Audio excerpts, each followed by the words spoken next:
O Evangelho segundo Jesus, de John MacArthur. Capítulo 4.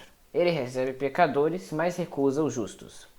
Um dos mais malignos subprodutos da decadência no evangelismo contemporâneo é o evangelho que não confronta as pessoas com a realidade do seu pecado.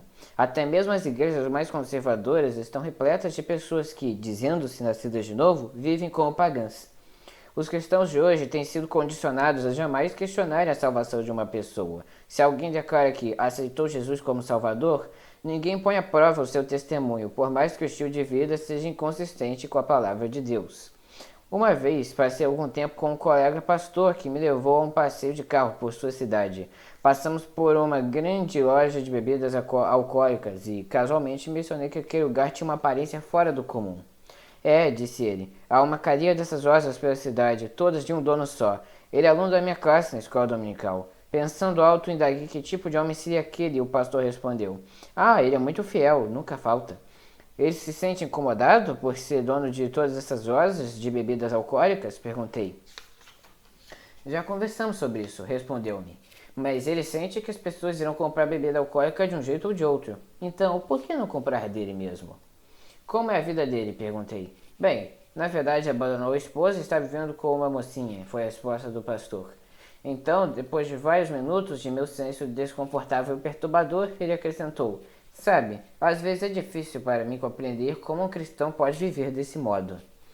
Devo conversar que, para mim, é difícil entender como alguém que ensina a Bíblia pode imaginar que um homem que vive em rebeldia e rebelião contra Deus seja um cristão só porque afirma sê-lo. Encarando a realidade do pecado.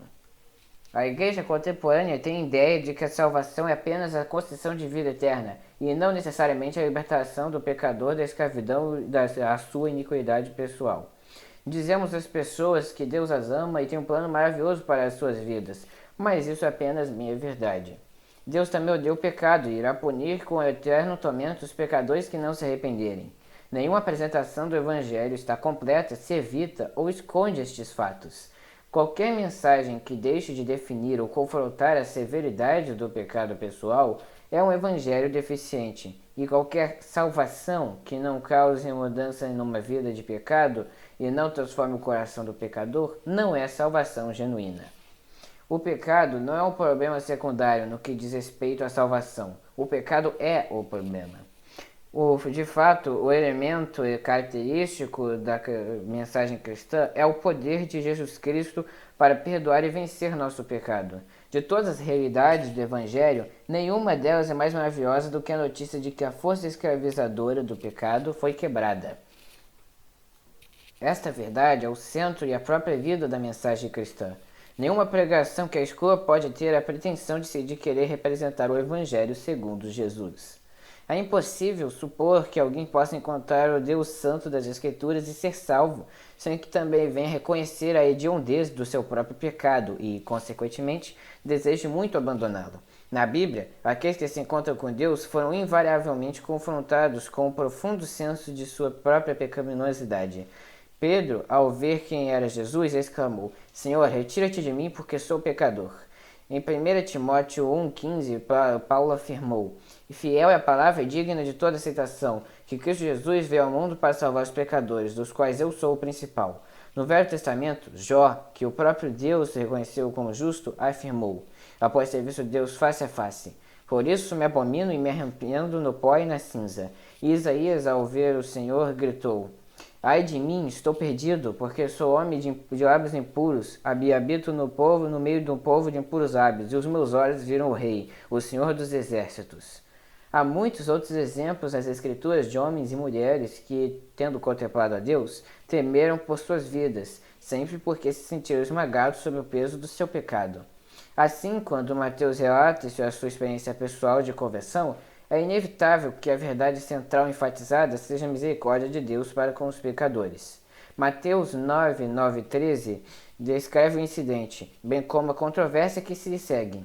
Numa das afirmações mais importantes jamais registradas na Bíblia, o Senhor diz: Não vim chamar justos, e sim pecadores. Esta afirmação contém uma perspectiva completa do ministério de Jesus, um sumário da mensagem do cristianismo, a apresentação do próprio coração do Evangelho e a razão básica para a encarnação.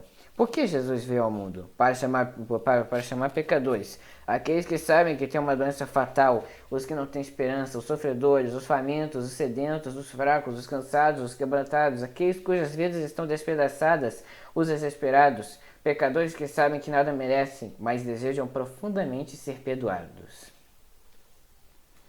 As palavras de Jesus foram dirigidas aos fariseus, cheios de autojustiça que, à semelhança de muitos de nossos dias, pensavam ser justos e sem a menor carência espiritual. A verdade é que, a não ser que as pessoas percebam que têm um problema, o pecado, jamais irão a Jesus em busca de salvação. Mas as pessoas não buscam cura, a não ser que se sintam doentes. Não procuram vida, a não ser que tenham consciência de estarem sob o castigo da morte. Não buscam a salvação, a não ser que se sintam cansadas da escravidão do pecado. Por isso Jesus veio, para nos conscientizar de que somos pecadores. Por isso, a mensagem dele é tão penetrante, tão enérgica. Ela desmascara nossa autojustiça e faz-nos ver os nossos corações iníquos, de maneira que possamos ver a nós mesmos como pecadores. Recebendo pecadores. Ao longo de seu evangelho, Mateus argumenta que Cristo é o Messias de Israel. Nos capítulos 8 e 9, ele apresenta uma série de milagres de Jesus, escolhidos categoricamente para mostrar a extensão das credenciais do Messias. São alistados 9 milagres que mostram o poder de Jesus sobre as enfermidades, a natureza, os demônios, a morte, a cegueira e a mudez. A conversão do próprio Mateus aparece entre esses milagres, logo após um milagre espetacular que objetivou demonstrar o poder de Jesus sobre o pecado. Jesus tinha acabado de perdoar os pecados de um paralítico e, numa demonstração monumental de sua autoridade divina, confirma sua divindade diante dos fariseus ao ordenar que o paralítico tomasse o seu leito e andasse. Imediatamente após essa narrativa, o versículo 9 relata-nos o chamado de conversão de Mateus. Partindo Jesus dali, viu um homem chamado Mateus sentado na coletoria e disse: "Segue-me." Ele se levantou e o seguiu. Por este relato, que condiz com as versões de Marcos e Lucas, Jesus disse apenas 2 palavras a Mateus: "Segue-me", e Mateus obedeceu. Lucas 5:28 acrescenta essa expressão significativa e, deixando tudo, o seguiu. Mateus abandonou tudo para seguir Jesus. Ele não iria contar de si mesmo, mas Lucas o fez. E isso fala muitíssimo sobre a natureza da conversão de Mateus. Ele pagou um preço alto, talvez o preço mais alto pago entre os discípulos. Um pescador que seguia Jesus poderia voltar à pesca a qualquer hora, mas um publicano que abandonasse o seu posto estaria liquidado, porque no dia seguinte Roma já nomearia alguém para tomar o seu lugar. Porém, Mateus abandonou tudo imediatamente. Ele não disse: "Senhor, estou indo, Senhor. Senhor, mas olhe, eu poderia financiar todo este projeto, se o Senhor tão somente me deixasse levar este dinheiro." Ele desistiu de tudo, abandonando tudo o que possuía. Mateus era um grande pecador, e todos sabiam disso. Segundo o padrão dos seus dias, ele era, sem dúvida alguma, o pecador mais vil e mais miserável em Cafarnaum. Em primeiro lugar, era publicano, ou seja, uma ferramenta voluntária a serviço do governo de Roma, ocupado com a tarefa odiosa de arrancar de seu próprio povo o dinheiro dos impostos. Os publicanos compravam de Roma o direito de angariar os impostos numa determinada vila ou distrito. Só por negociar com o sistema romano, Mateus se revelara um traidor de Israel. Nada podia ser mais ofensivo à mente judaica. Ele se empregara aos dominadores pagãos que mantinham seu povo sob pressão e, ao fazê-lo, adquiriu a reputação de apóstata do pior tipo, herege e renegado. Roma exigia que cada publicano coletasse uma determinada quantia de impostos. Tudo que recebessem além disso podiam conservar para si. O governo romano, a fim de manter os seus cobradores de impostos alegres e produtivos, apoiava-os em seus mais selvagens excessos e abusos. Tinham toda a liberdade para exagerar nas cobranças e para extorquir o que bem pudessem dos seus patrícios. Um publicano sagaz amontoava boa fortuna em pouco tempo, tudo à custa dos seus próprios patrícios oprimidos. É compreensível que fossem considerados como o maior desprezo por todo Israel. Os publicanos eram de tal modo desprezados pelos judeus que não se lhes permitia a entrada nas sinagogas. Eram considerados animais imundos e tratados como porcos. Não podiam servir de testemunha em nenhum julgamento porque não eram de confiança. Eram tidos como grandes mentirosos e contados junto aos ladrões e assassinos. A maioria dos judeus queria ser errado pagar impostos a Roma, considerando seu pecado, o seu passado. Quando era uma teocracia, criam que somente Deus deveria receber o seu dinheiro. É por isso que os fariseus provaram Jesus numa tentativa de fazê-lo cair no desagrado popular ao perguntar se era lícito pagar tributos. Mateus podia cobrar impostos sobre quase tudo. Além dos tributos sobre importação e exportação, podia cobrar pedágio e pontes e taxas nos portos e estradas. Podia até mesmo abrir todos os pacotes carregados nas estradas. Também era permitido abrir correspondência particular para descobrir se algum tipo de negócio estava sendo realizado. Se assim fosse, podia cobrar impostos. O seu comércio estava o seu escritório estava localizado na confluência de duas estradas, provavelmente bem no porto norte do Mar da Galileia. Isso colocava num ponto estratégico na estrada que ligava Damasco ao Oriente, de onde ele podia cobrar impostos de todos os que vinham do leste e do oeste. Além disso, podia tributar a indústria pesqueira, a mais produtiva da área. Observe que Mateus estava sentado à mesa da coletoria. Alguns publicanos, preocupados com sua reputação pessoal, ocultavam-se do público, contratando terceiros para cobrar os impostos por eles. Os mais descarados, os que não se preocupavam com a opinião pública, sentavam-se eles mesmos à mesa, em vez de pagar alguém para fazer o serviço. Uma coisa era ser publicano, pior era ostentar-se como tal. A tradição rabínica dizia que era impossível um homem como Mateus arrepender-se. Imagine o burburinho na multidão quando Jesus parou diante dele e disse-lhe: "Segue-me". Mateus deve ter sido alguém que estava sob convicção de pecado. Lá no fundo do coração deve ter desejado profundamente libertar-se de sua vida de pecado. Talvez seja por isso que ele correu para unir-se a Jesus. Jamais teria seguido a Jesus por simples extravagância, pois o custo disso seria alto demais. Ele, com toda certeza, sabia o que estava fazendo. Jesus havia ministrado publicamente em toda aquela região. Todos nas redondezas de Cafarnaum sabiam quem era ele e o que ensinava. Viram os seus milagres, sinais e maravilhas. Mateus conhecia as rigorosas exigências de Jesus para o discipulado. Ele sabia bem no que estava se envolvendo, havia calculado o custo e estava preparado para obedecer. Comendo com publicanos e pecadores. Mateus decidiu oferecer um banquete para apresentar Jesus aos amigos. À semelhança da maioria dos novos convertidos, ele desejava levar os seus amigos a Cristo. Jesus 5:29 revela que Mateus, também conhecido por Levi, ofereceu o banquete em sua própria casa, sendo Jesus o convidado de honra. A essa reunião compareceram algumas das mais notórias e mais vis pessoas na história dos banquetes. As únicas pessoas que Mateus conhecia eram esses tipos sólidos, pois ninguém mais iria associar-se a ele. As pessoas respeitáveis o desprezavam. Os seus amigos eram ladrões, blasfemadores, prostitutas, espertalhões, vigaristas e outros publicanos, a escória da sociedade. Os religiosos soberbos diriam, naturalmente, que Jesus não devia ir a um banquete desses, associando-se a pessoas degeneradas como aquelas. Isso foi exatamente o que pensaram os fariseus. Mas não era esse o modo de agir do Salvador. Mateus 11:19 indica que ele era conhecido entre o povo como amigo de publicanos e pecadores.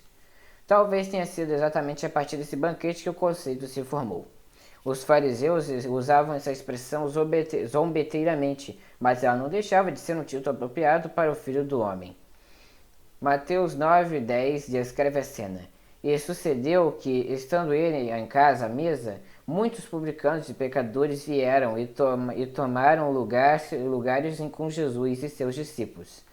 Isso representava um escândalo tão grande para os autos justificados fariseus que eles quase não podiam ocultar o seu assombro. Se ele fosse mesmo o Messias, pensavam, seria a nós que ofereceriam o banquete. Os fariseus aparentemente ficaram do lado de fora até que terminasse o banquete. Evitando uma confrontação direta com Jesus, rodearam os discípulos perguntando-lhes: "Por que come o vosso mestre com os publicanos e pecadores?" Longe de ser uma pergunta honesta, esta era uma censura velada, um escape para a amargura deles. Tendo ouvido a conversa, Jesus apresentou a sua censura. Os sãos não precisam de médico, e sim os doentes. Ide, porém, e aprendeu o que significa: misericórdia quero, e não holocaustos, pois não vim chamar justos, e sim pecadores. A resposta de Jesus é um poderoso argumento triplo, que apela para a experiência, fundamenta-se nas Escrituras e descansa sobre a sua autoridade pessoal e divina. O seu apelo à experiência compara os pecadores a enfermos e precisam de um médico. A analogia é simples. Espera-se que um médico vá visitar o doente. Pelo menos esse era o caso de Jesus. Da mesma forma, é de se esperar que um perdoador visitasse os pecadores. Tal palavra soa como uma censura fiada à dureza de coração dos fariseus. Se vocês foram tão capazes de diagnosticá-los, por que não podem curá-los? Ou vocês são médicos que só fazem diagnósticos, mas não curam?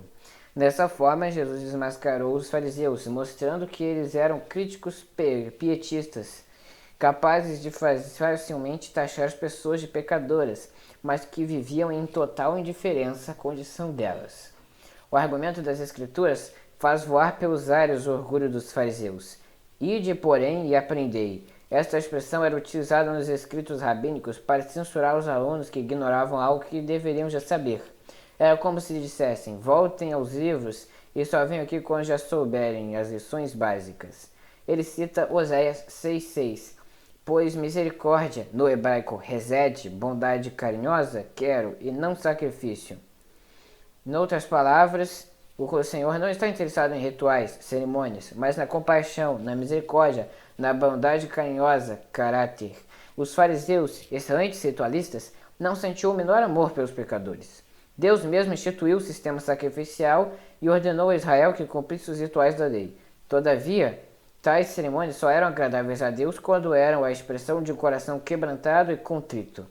Quando o coração não era reto, o ritual se constituía numa abominação.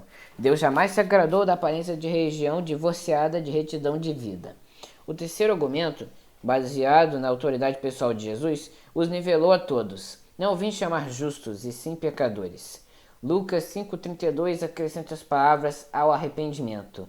Lucas 18,9 descreve os fariseus como alguns que confiavam em si mesmos por se considerarem justos e desprezavam os outros. Em essência, o que Jesus lhes disse aqui é: vocês dizem que são justos e recebo isso como uma autoavaliação, mas se este é o caso, nada tenho a dizer-lhes, pois vim chamar pecadores ao arrependimento.